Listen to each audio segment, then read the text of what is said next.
ఒక్కసారి కొమ్మూరి గోల్డ్ కి కాల్ చేయండి. తాకట్లో ఉన్న మీ బంగారాన్ని విడిపించి మార్కెట్ ప్రైస్ కి వాళ్ళు కొనుక్కుని మిగతా డబ్బులు మీకు ఇచ్చేస్తారు. నమస్తే, వెల్కమ్ టు మనం టీవీ. నేను మీ చారు. తెలంగాణలో మేడిపల్లిలో ఇంకో ఇన్సిడెంట్ జరిగింది. దీని గురించి మనం ఆల్రెడీ ఒకసారి మాట్లాడుకున్నాం. కానీ ఆ రోజు ఏం జరిగింది ఏంటి అంటే అది ఆయన హార్ట్ అటాక్తో చనిపోయినా నేను కూడా అదే చెప్పాను. ఎందుకంటే మనకు అఫీషియల్గా అప్పట్లో అదే తెలిసింది. అయితే ఈ మేడిపల్లి ఇన్సిడెంట్ అందరికీ గుర్తుండే ఉంటుంది. పూర్ణిమ అశోక్ ప్రేమించి పెళ్లి చేసుకొని పెద్దల్ని ఎదిరించి చెన్నైలో నుంచి ఇక్కడికి మన హైదరాబాద్ మేడిపల్లి దగ్గరకు వచ్చి ఉన్నారు. ఇక్కడ వరకు అంతా బాగానే ఉంది. ఆయన ఒక ప్లే స్కూల్ నడుపుకుంటూ జీవనం సాగిస్తూ ఉన్నాడు. మరి పిల్లకి ఏమనిపించిందో ఏమో, ఎవడి మీద మోజొచ్చిందో ఏమో. ఈ అమ్మాయి ఏం చేసిందంటే మహేష్ అనే ఓ అబ్బాయి మీద కన్నేసింది. ఆ అబ్బాయితో ప్రేమ వ్యవహారం నడిపిన తర్వాత నాకు ఓ కొడుకున్నాడు అన్నది అది ఇంగితం పోయింది. అంటే గుర్తు కూడా లేదనమాట. అంటే ఒక 10 నిమిషాల పడక సుఖాల కోసము భర్తలని పిల్లల్ని అనాథల్ని చేస్తున్నారు కదా. అసలు ఇటువంటి వాళ్ళని చాలామంది ఏంటంటే ఇటువంటి వాళ్ళకి ఎలాంటి శిక్ష వేయాలి అని చెప్పేసి కోర్టులు న్యాయస్థానాలు కూడా డౌట్లు పడుతున్నాయి. ఆ లెవెల్ ఆఫ్ పిచ్చి పిచ్చి చేష్టలు ఉంటాయి అన్నమాట. ఇంకా మెయిన్ ఇన్సిడెంట్లోకి వెళ్దాం. ఈ పిల్ల పూర్ణిమ అనే అమ్మాయికి మహేష్ అనే ఒక అబ్బాయి నచ్చినప్పుడు నీ మొగుడు దగ్గరకు పోయి నాకు ఇప్పుడు నువ్వు నచ్చుతలేవు, నేను పోయి చేస్తా అని చెప్పున్నా అయిపోగా తల్లి. ఆడిని ఎందుకు చంపబోయినవు? ఆ పోవాడికి ఇప్పుడు తల్లి దిక్కులేక తండ్రి దిక్కులేక ఎటు పోతాడు నాకు అర్థం కాదు. ఆ రోజు ఏమైంది తెలుసా? ఒరిజినల్గా మనకు ఫస్ట్ తెలిసింది చెప్తాను. కొడుకు పైన ఆడుకోవడానికి వెళ్ళిండు. అప్పుడు ఇంటి దగ్గరకు అక్కడ ఎక్కడికో ఆడుకోవడానికి వెళ్ళినప్పుడు తండ్రి పడిపోయి ఉంటే హార్ట్ అటాక్ అని ఆ ఏరియాలో ఉన్న అందరిని నమ్మించింది, ఇంక్లూడింగ్ పోలీసులు. ఈయన హార్ట్ అటాక్తోనే చచ్చిండని చెప్పి మంచిగా ప్లాన్ వేసింది. కానీ పోలీసులకు ఎందుకో డౌట్ వచ్చింది. ఎందుకో ఇప్పుడు చెప్తా. ఆయన ఆఫీస్ నుంచి వస్తాడు కదా, ప్లే స్కూల్ నుంచి ఇంటికి వస్తాడు కదా. ఇంటికి వచ్చే టైంకే మహేష్ అనే ఒక వ్యక్తి, సాయి అనే ఒక వ్యక్తి ఇంట్లో ఉన్నారట. ఆల్రెడీ ఇంట్లో తిష్టేసుకొని కూర్చొని ఆయన వచ్చిన వెంటనే ఆ నెట్లైనా చంపాలా అని చెప్పేసి 3 చున్నీలు ఆయన పీక చుట్టి అక్కడికక్కడ చచ్చిపోయేటట్టు చేశారట. ఎప్పుడు డౌట్ వస్తుంది తెలుసా? చుట్టినప్పుడు ఇక్కడ మార్కులు పడతాయి కదా, అది చూసి పోలీసులు ఎందుకో తేడా ఉంది, ఇది హార్ట్ అటాక్ అయితే అసలుకే కాదు అని చెప్పేసి ఈమెని పోలీసుల తరీకాలు అడిగితే అప్పుడు నాకు ఆయన అంటే ఇష్టము, నేను అన్ని ప్రేమిస్తున్నా, అందుకోసం అని చెప్పేసి ఈడు అడ్డంగా ఉన్నాడు అని చెప్పి ఈయన్ని చంపేసిన అని చెప్పిందట.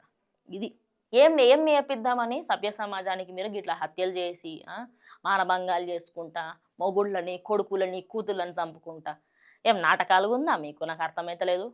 రోజుకి ఇన్సిడెంట్స్ చెప్పేటప్పుడు కూడా నాకనే కాదు మీకు కూడా అనిపిస్తుంది కదా, అరే ఇటువంటి జరగకూడదు, ఇలాంటివి జరుగుతూ ఉంటే మనకి రేపటి రోజు ఎంత అంటే పిల్లలపైన ఎంత ప్రభావం పడుతుంది.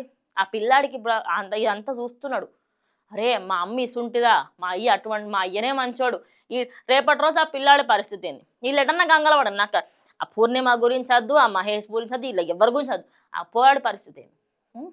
ఎవరు చూసుకుంటారు? ఇది కాదు, అన్నిటికంటే వరస్ట్ ఏందో తెలుసా? ఈ అశోక్ని ప్రేమించే పెళ్లి చేసుకున్నది పెద్ద మేడము, ఈ మహేష్ అంటే మళ్ళీ ప్రేమిస్తుంది. ఒకే వ్యక్తి ఆడు బతుకున్నప్పుడు నీకు ఇంకొక మీద ఫీలింగ్స్ ఎందుకు వస్తున్నాయి? ఇంట్లో ఖాళీగా ఉన్నావా?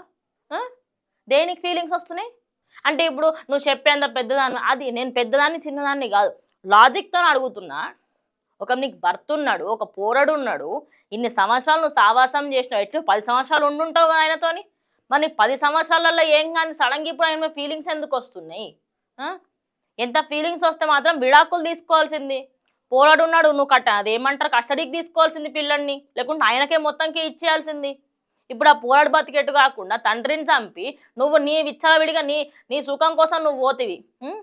ఇప్పుడు పోలీసులు, మేడిపల్లి పోలీసులకి ఇదంతా తెలిసిందని ప్రకారంగా తెలిసినప్పటి నుంచి ఏం చేశారంటే అమ్మాయిని పూర్ణిమ, మహేష్, సాయి ఇలా ముగ్గురిని అరెస్ట్ చేయడం జరిగింది. ఈ చిన్న బాబుకి సంబంధించి అమ్మాయి వాళ్ళ పేరెంట్స్ కానీ అబ్బాయి వాళ్ళ పేరెంట్స్కి కానీ ఇచ్చేసి మొత్తం కంప్లీట్గా మీరే బాధ్యత తీసుకోండి అని చెప్పే అవకాశం ఉంది. కానీ వీళ్ళు చెన్నైలో ఉంటారు కాబట్టి ఈ అమ్మాయి ఇక్కడికి వచ్చి ఇలా చేయడం వల్ల వాళ్ళ పేరెంట్స్ అనే వాళ్ళు అది ఎప్పుడో చచ్చిపోయింది, మాకు ఎటువంటి సంబంధం లేదని చేతులు ఎత్తేసారు.